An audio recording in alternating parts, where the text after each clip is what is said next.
of the woman.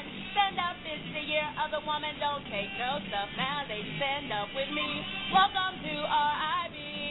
Welcome to RIB. Welcome to RIB with the Queen and Angie G.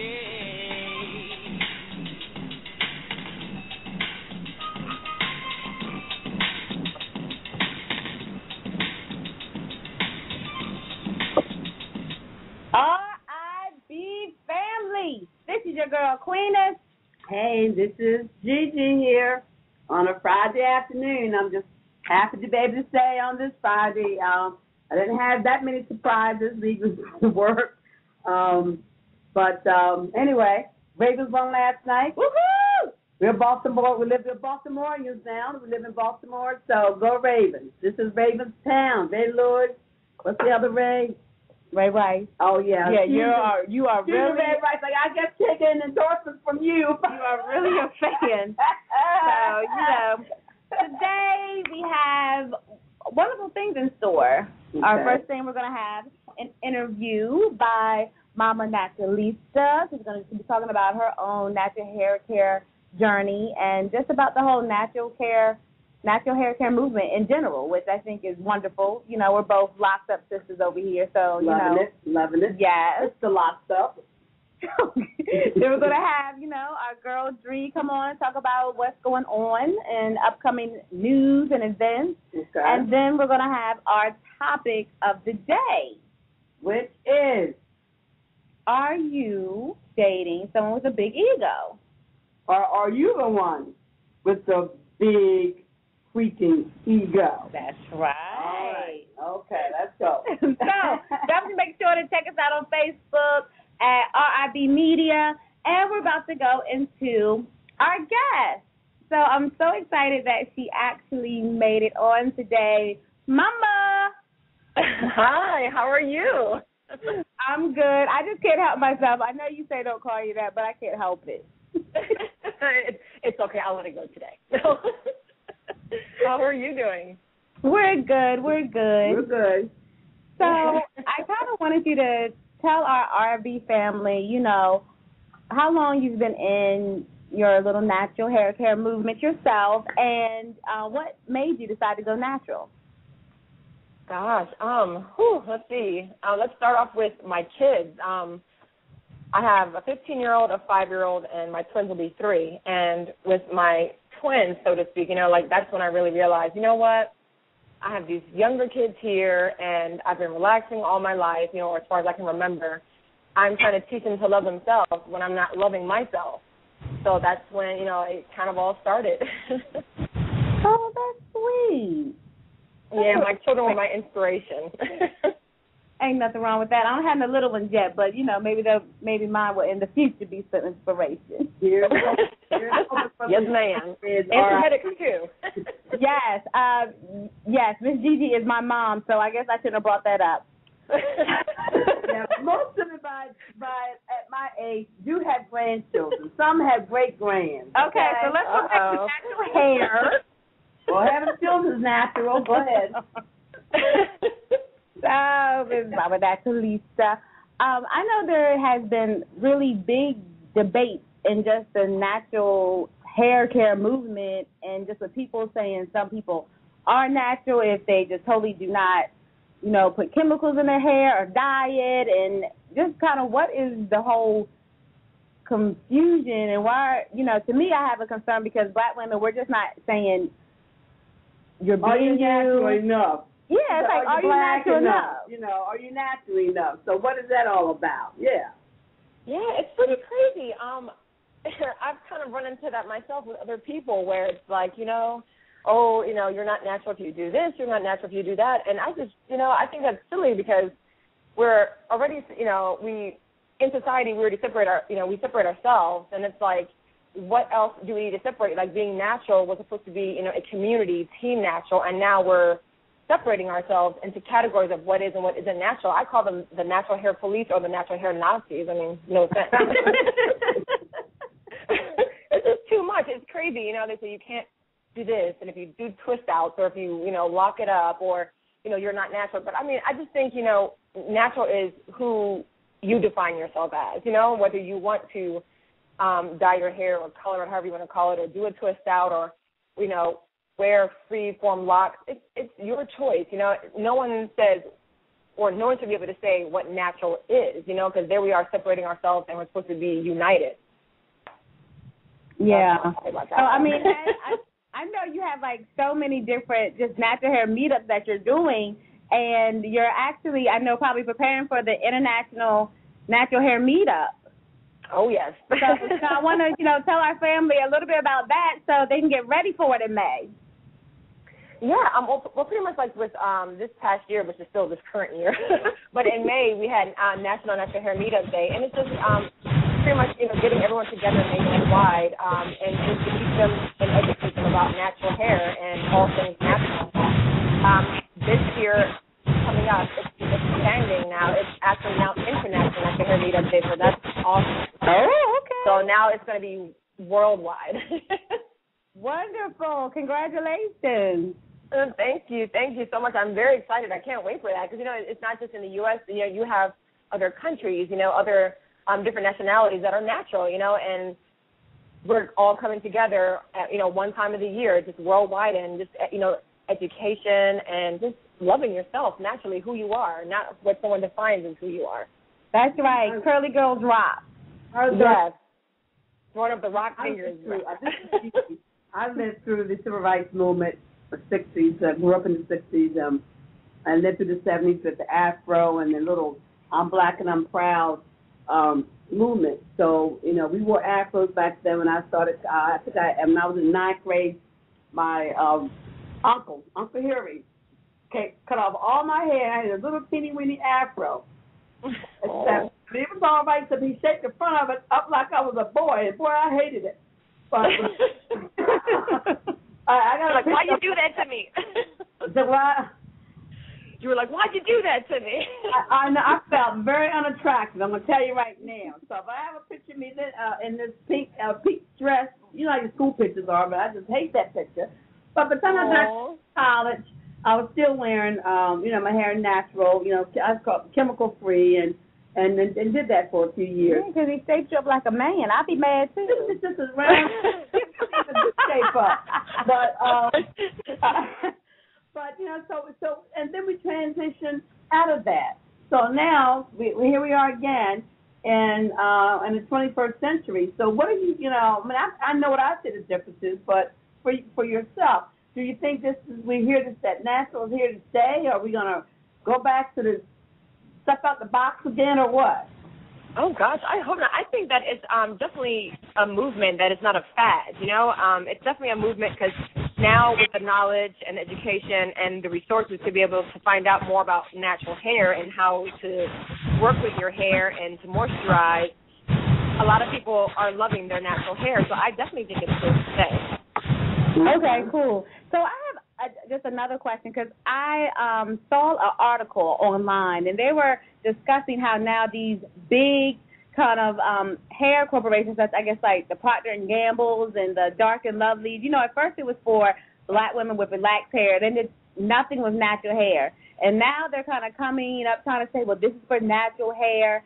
And have you seen a change in just the different natural hair meetup groups that you went to with, you know, people going more towards the big major corporations, or people still kind of making their own products, or are they buying, you know, some from little kind of mom and pop shops?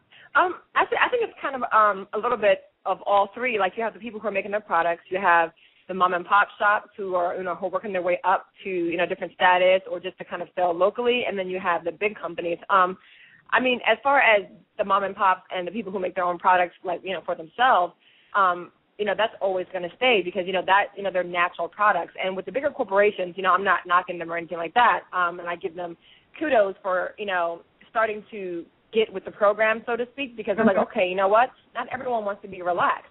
Well, all these products that we have were for women who relax their hair. Let's go ahead and, you know, not say cater, but let's change our ways and let's change some of the products to where we can work with, you know, curly girls. And in a way, I can kind of see it as, you know, some people jumping on the bandwagon, but at the same time, you know, if you're a business, at the same time, you kind of want to go with the flow, so to speak, you know? Supply and demand. Yes, supply and demand. It is natural. Girls rock. Oh, that's right. So what's probably, have you heard of any crazy questions on your, blog that someone has asked you about your hair or their hair? Crazy question. Oh, gosh. I've had someone that said pretty much, oh, okay, well, my hair won't do what yours does. And I'm like, what do you mean your hair? And they're like, oh, well, my hair is too, and they use the N-word. And I said, no. There is no such thing as that N-word. It is learning how to, you know what I mean? Like, you know what? Well, it's going to be true. They said that. You know what I mean? And I was like, are you kidding me? I was like, no. I was like, there's no such thing as nappy.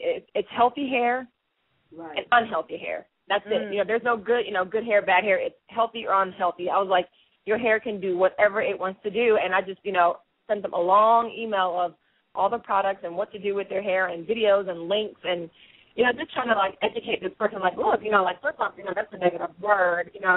To me, there is no such thing as that. You need to learn to love your hair as is. And, we kind of went back and forth for a few days, but then she thanked me later, saying, you know what, thank you so much. I see my hair in a whole new light. So I thought that was pretty cool. Yeah. So, do you have any favorite products or styles that you like to do with your own hair that maybe we can, definitely look on your YouTube and see how we can put it in ours? Well, I think I find myself as style challenged. I do what I can with my hair as far as styles are concerned, but products, oh God, I'm a product junkie. I'm not gonna lie. I do have my staple products, which are products that I will always use to keep my hair moisturized and just healthy. And then there's a product that I'll always try, to kind of get a feel of it and see if I like it or not. But products, there's too many to think of. But I do love the Coils by Nature leave-in conditioner. It's the Shea Aloe leave-in conditioner. That's a staple. I always use that in my hair. Let me see. Oil, coconut oil is my favorite. I use the organic, from the store. But I could go on and on about products, but those are my favorites. And, okay. And then my newest favorite is the Weedod Curl Co-op, which is a cleansing conditioner. So those are my three favorite products right now at the moment. Okay, cool. Yeah, styles, I'm so challenged. I love wash and goes, but, they can be, hectic on the hair. So I like to do, twist out, braid out, and, just kind of suture and twist and pin them up and keep it in an updo as a protective style. That's kind of pretty much what I do. I don't do too much because I don't know too much. So, I'm great at product reviews, but not styling my own hair. Okay, well, we definitely want to make sure that the RB family can stay in touch with you and just, kind of watch you on your journey and of all your product junkie reviews. So definitely, give us everywhere we can find you. Yes, oh gosh, I have a blog. It's mamanaturalista.com. I have Facebook under Mama Naturalista, Instagram, Twitter under Marisol Correa, which is, my name, because I didn't intend on doing all the stuff I'm doing now, and YouTube. Okay. I'm everywhere, I guess. Okay. Well, I don't even like the name Mama Naturalista. Hey, Mama is a name that commands respect and authority. Right. So exactly, Yeah, good choice. Very good choice. Oh, thank you. The actual name, I chose it because I was like, you know what?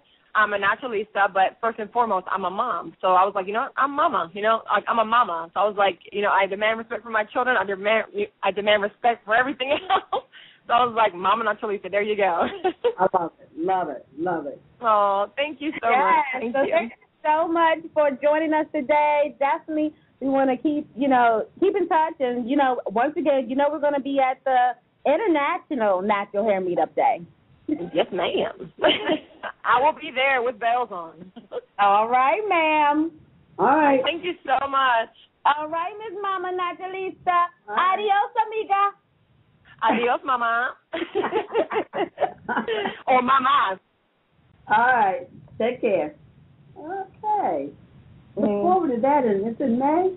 Yeah. Remember we went to it in Arlington? And I went to the baby bling and then yeah, we had a nice time. Remember that lady's hair? It grew so long and just a few. Her hair was just I was jealous. It was gorgeous. I was like, oh, you still need to trim your hair. And what about the one that had hers in the band too nice? And then she let it curl all the way down. It went all the way down almost to her butt, to her behind. But she would never thought that the way it was all tightly coiled up. So it was an interesting day to say the least. I do look forward to it, and I'm glad that they're able to expand it because we don't sometimes as Americans we don't realize the impact that we have on other people throughout the world. Right. I mean, like when you said when you went to Zimbabwe, they looked at you and awe because they thought all black Americans were light-skinned. With straight hair. With straight hair. Come on, we didn't realize y'all used relaxers. It took us a few years. Yeah. And they were there selling them lightening, bleaching creams and you know, so that's but what they see on TV, come on, it's only the natural movement is real. And I feel like I agree with Mama Naturalista here to say, I know I'm not going back to that little mess in a box. So your creamy crack. Yeah. Oh, you know what? Okay. Well, let's take a little word with our PSA announcements before we go on to our next segment. All right. Hi, we're talking to real smokers about quitting. Tell me when you smoke and why you smoke. Eat, cigarette, kids, cigarette, dinner, another cigarette. One on my way to lunch, one after lunch. And another cigarette, and another cigarette. Have you tried to quit? Yes. I become angry. It ain't that easy. You can't just quit cold turkey. I tried. What would you do different? Actually having a plan and thinking it through. You have to relearn how to live your life without a cigarette in your hand. With the right plan, you can quit smoking. Free at becomeanx.org. X, a new way to think about quitting. Brought to you by X and the Ad Council. All right. Well, so. Okay. I used to be I'm not. No, don't even, you're going in your stories. No, well, we are about to go into the next segment. When I became pregnant, I've also stopped smoking because even in my womb, a queen was controlling and bossing me. That's she wasn't right. Even here yet. It made me. I had to stop because it made me so sick that I had to stop smoking. First of all, you shouldn't even be telling on yourself that you were smoking when you were pregnant. You should be ashamed to say that. Well, you know what? So, to our next segment, we about to hear from our girl, Jeree, baby. Hello. Hi, Aquinas and Gigi. Hey. Hi. What's the scoop today?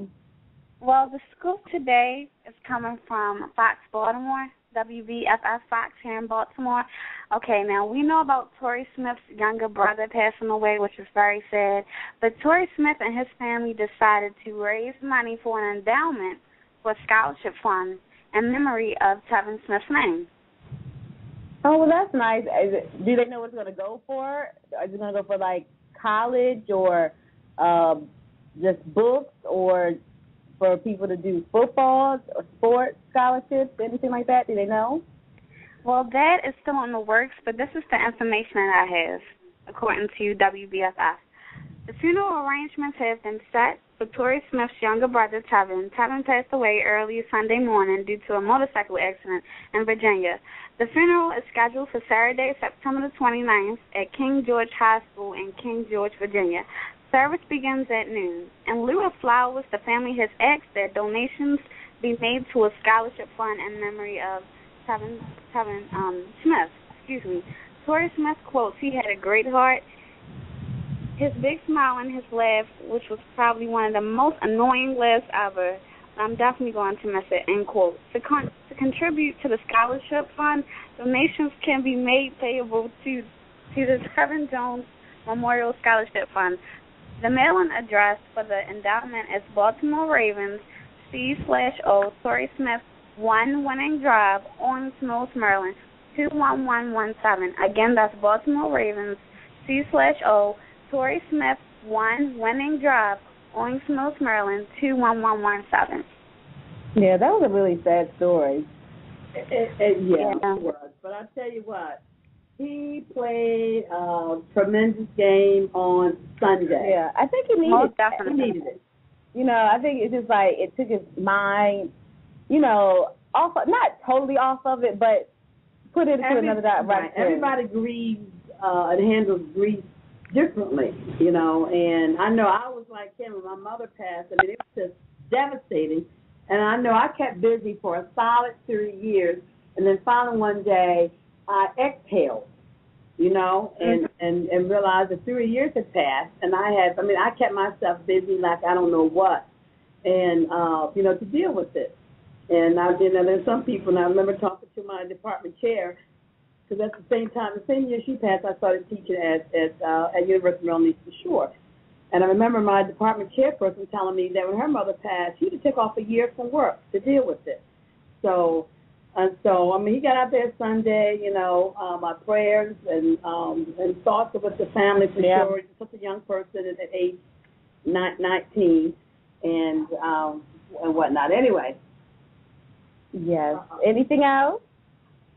Well, what I like to say about the story is, yes, he passed away at 19.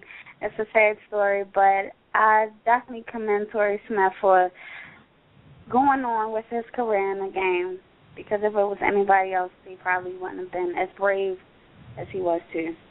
And he showed the girl that tweeted about him wrong. What? Well, I mean, everybody's going to have their opinion on something. You know what I mean? The cyber world has made everybody have a voice, and it's easy to say something when you're not looking at them. You know what I mean? And I thought it was awful that she's like, oh, I forgot the exact quote. But it was really bad. Do you have the quote with you on your dream? Yes, I do.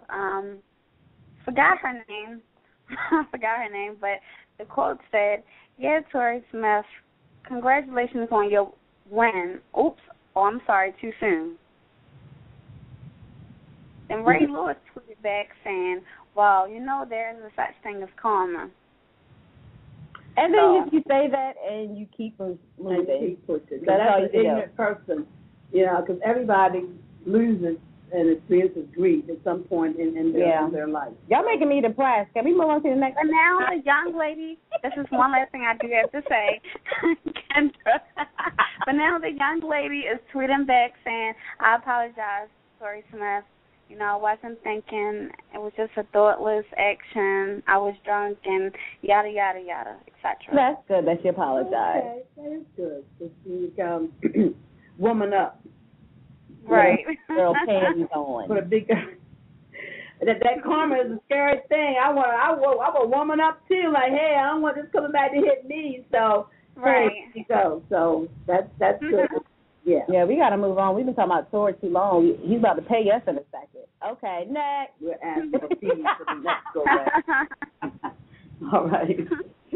Okay. Anything else, Ms. Dree?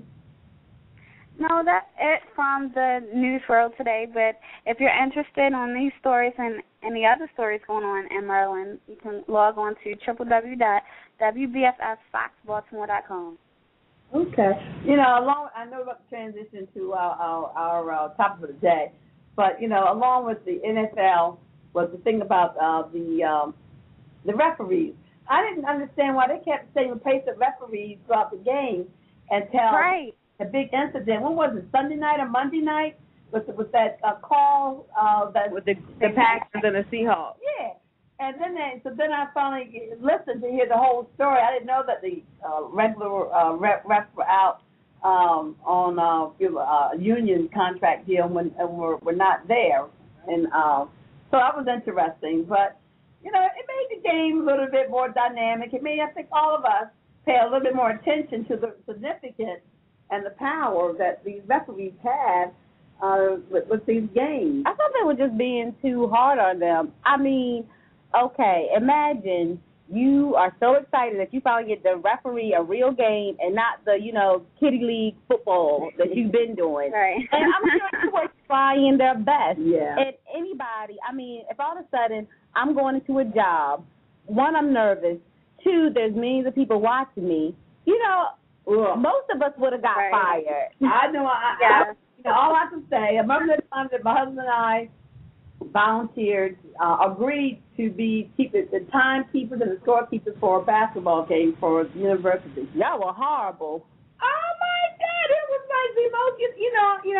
I'm not an alpha female, but let's just say I'm close to it. So I like to do things as best as I possibly can. And so they had failed at that and done just a mediocre job.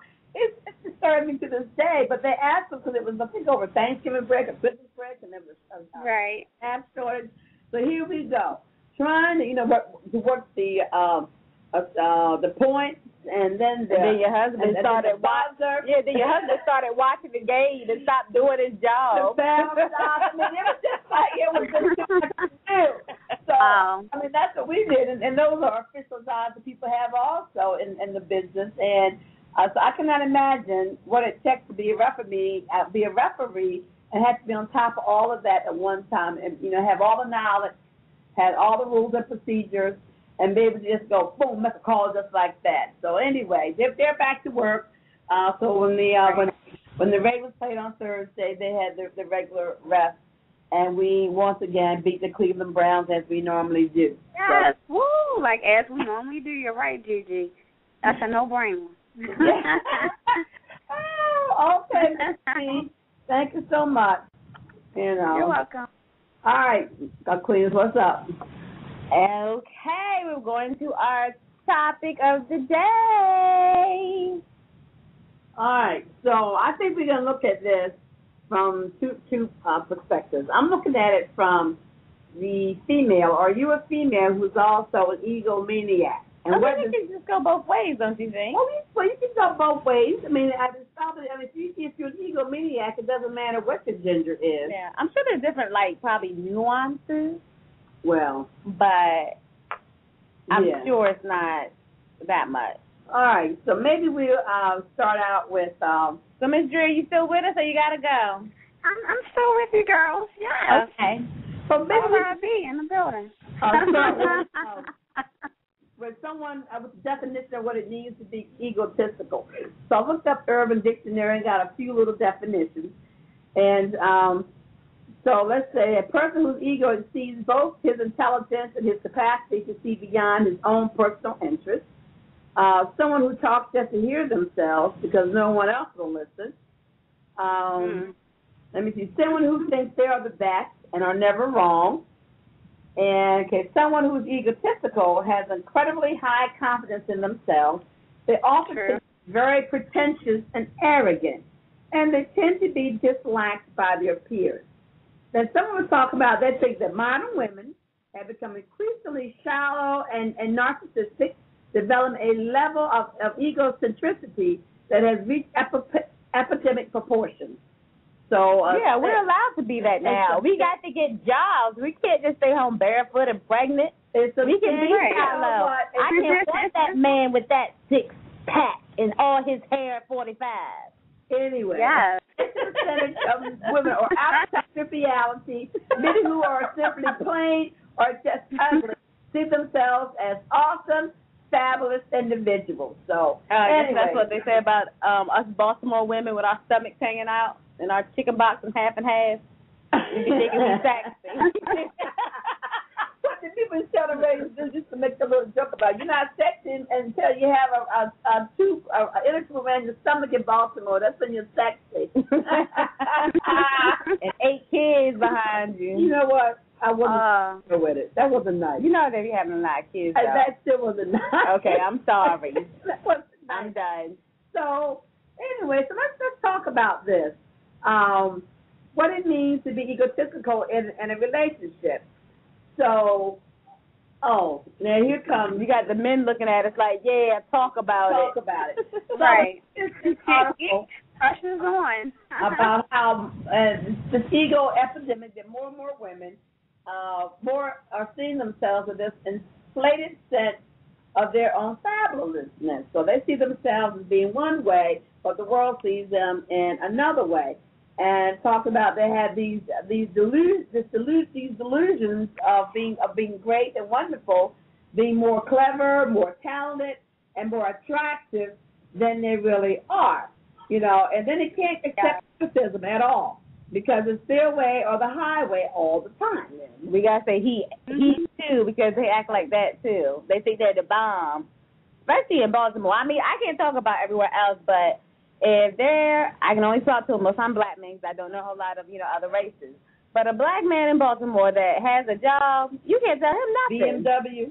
Oh, you better not have a nice car. No, black man working. Oh, you know what?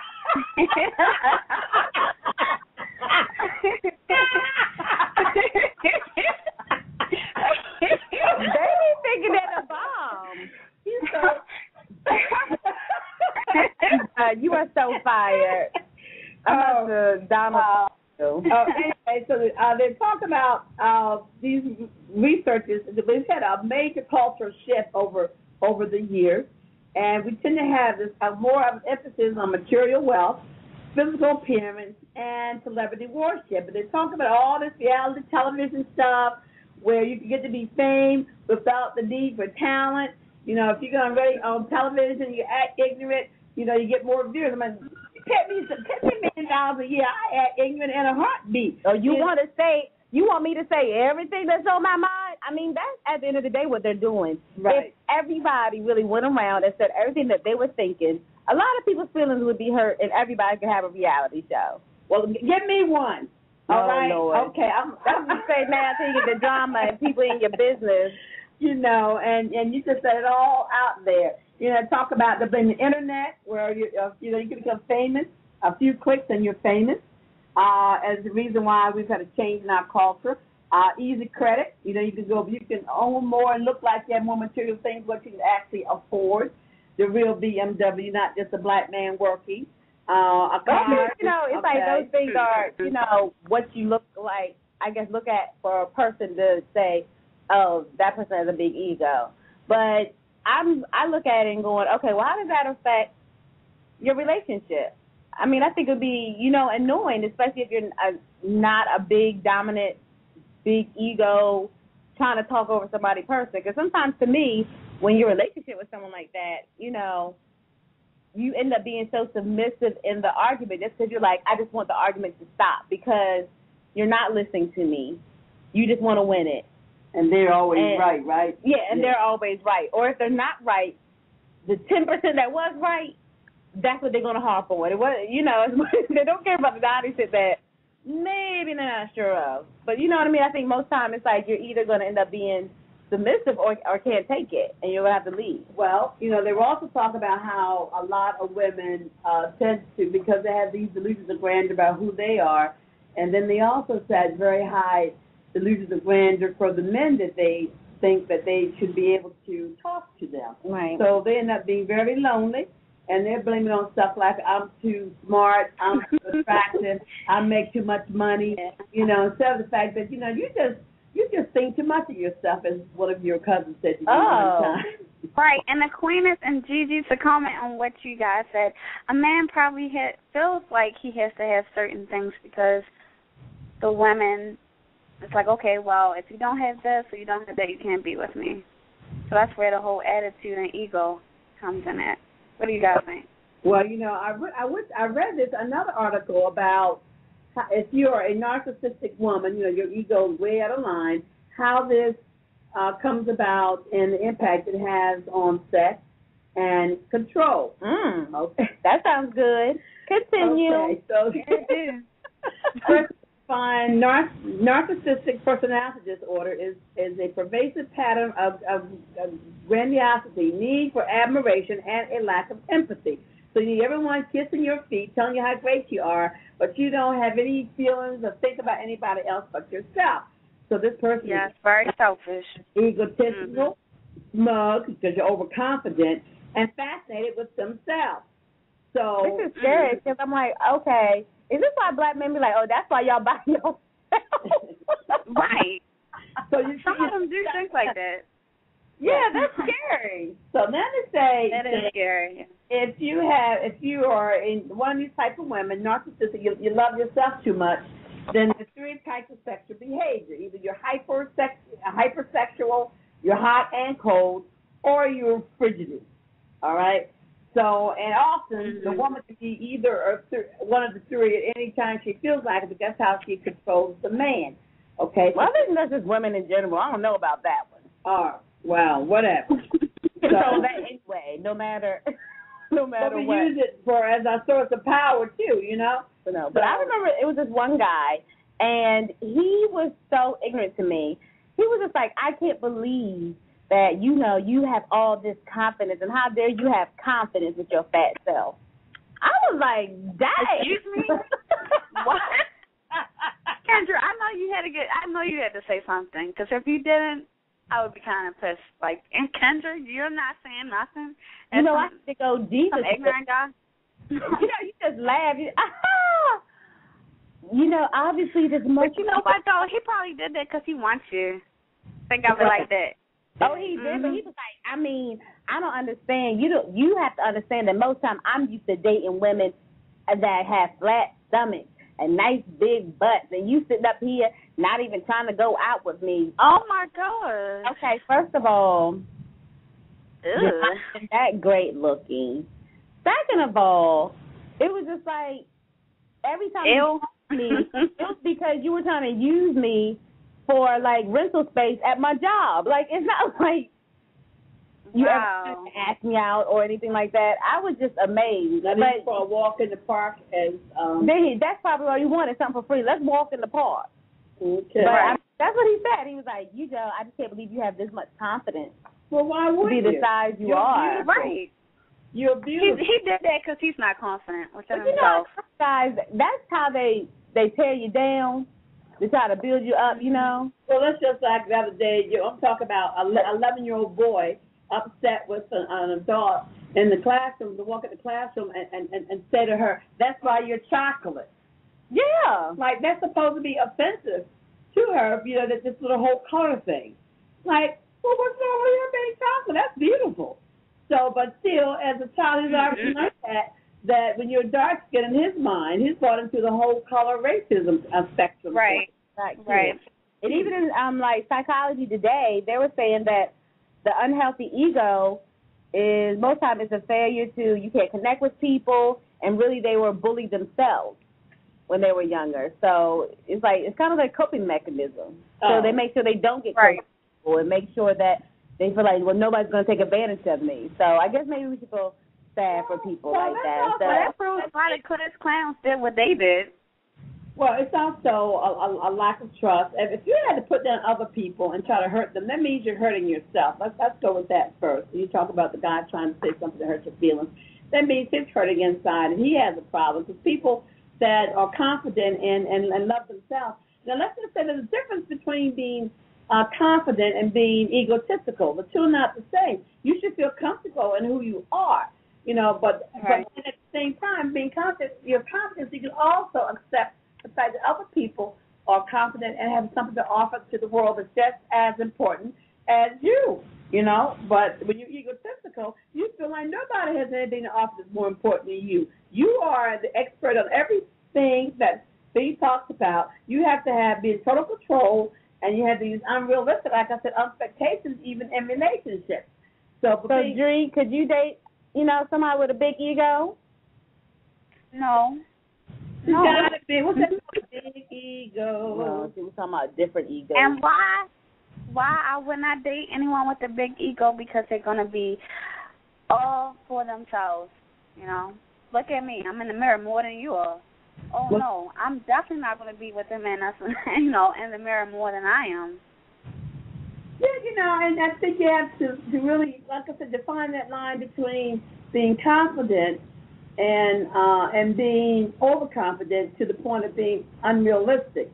I definitely think, you have a problem if they're trying to build themselves up by deflating you. That's a major problem there.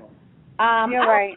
A lot of times the men that do have big egos, they have that because they do have a lot going on for themselves in their, professional lives and their personal lives. You know how some people just always are lucky, they're winning, they work hard. Yes, I've met people like that before. There's fancy around them. Some of the people I've dealt with that have real money and real power tend to be the most humble people, because they don't have to. You would think.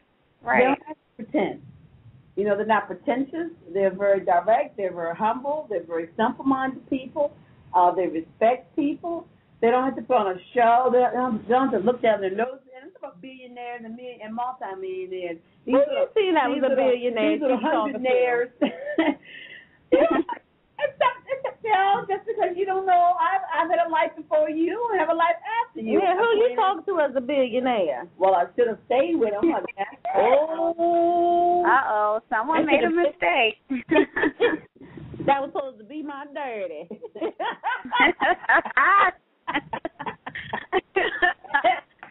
Quiet. Okay, I'm quiet. I don't have to. So, the couple of these narcissistic women who try to control relationships with sex and other things, there's also an element of a lack of trust. And she's out there, when you're in a relationship, you trust that your partner is going to be there for you and not do anything to deliberately hurt you. But when people have these over-the-top egos, sometimes I don't think they realize they're so self-centered and so much into themselves that they're walking through life with blinders on. And your relationship, it has to be give and take, and give and take means you're actually listening and caring about someone else.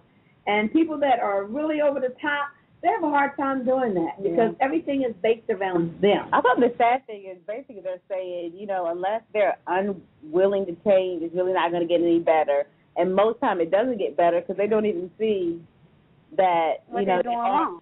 Pushing you away with their attitude, with, not really listening to what you want, not, giving and just taking. And, it's kind of sad. I mean, I think everyone deserves love. And everybody, does want somebody at the end of the day.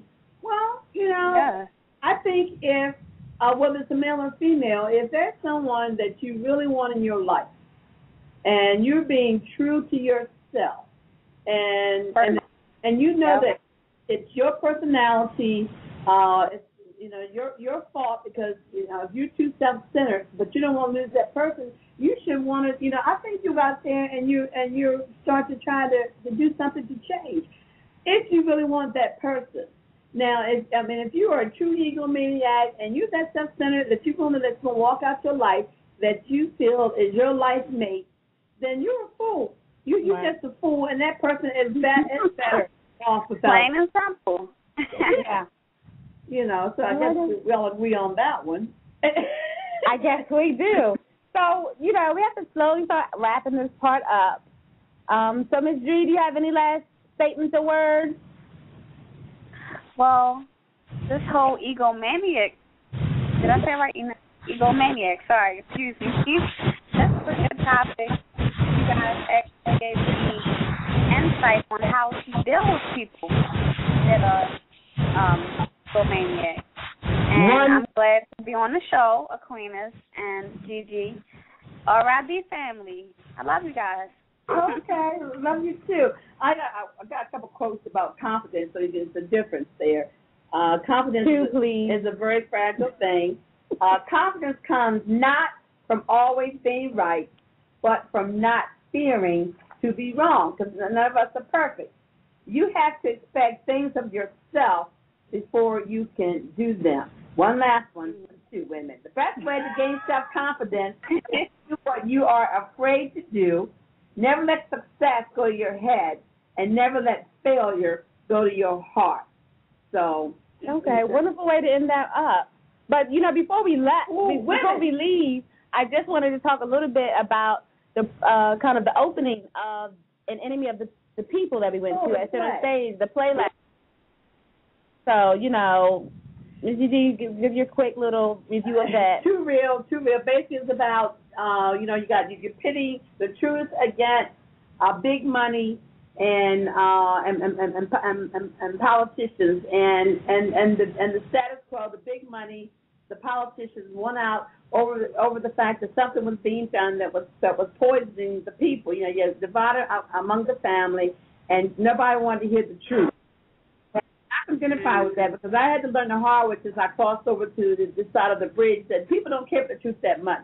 The other day when the new teacher at the school said to me, I never knew that adults tell lies. I mean, she's in North Carolina. I said, honey, I've had more adults lie me in my face since I've been here in Baltimore than I had my whole life. Right. I've never seen anything like it. Such a lack of integrity that pervades the culture of this city. So, yes, I've met some good people and honest people. But the truth does not win out in Baltimore City. Let me just say that. That's what I have experienced. The truth does not win.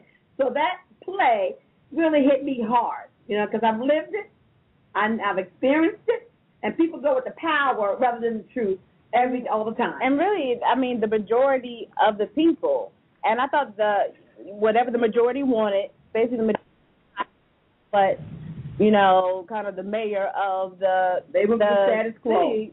Status quo. So it was kind of sad. So I just want all our RB family to really make your own path. Yeah. And it's hard. But there are people out there that need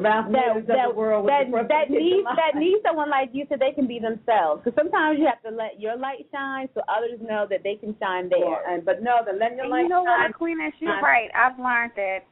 I know I'm way younger than you guys, and it's hard being different. Old. But I'm getting wisdom from you guys. So me, I always stuck out like a sore thumb. So I like being different, and if I can help individuals who are scared to do that, great. That's what it's all about. It's definitely the road less traveled, and it's a hard one to travel. But it's a very difficult one to travel. Believe me. That's why he's lied in my face the other day. Tell a bald-faced lie. Oh, Lord, she's about to get into it. I ain't saying where I was. We about to wrap this up. This is your girl. Hey, you got me off and going. This is your girl, PG. And this is your girl, Dre. And we are made from a man, but built by women. R.I.B. Hey, ladies. Stand up, it's the year of the woman. Stand up, it's the year of the woman. Don't take no stuff now, ladies. Stand up with me. Welcome to R.I.B. Welcome to R.I.B.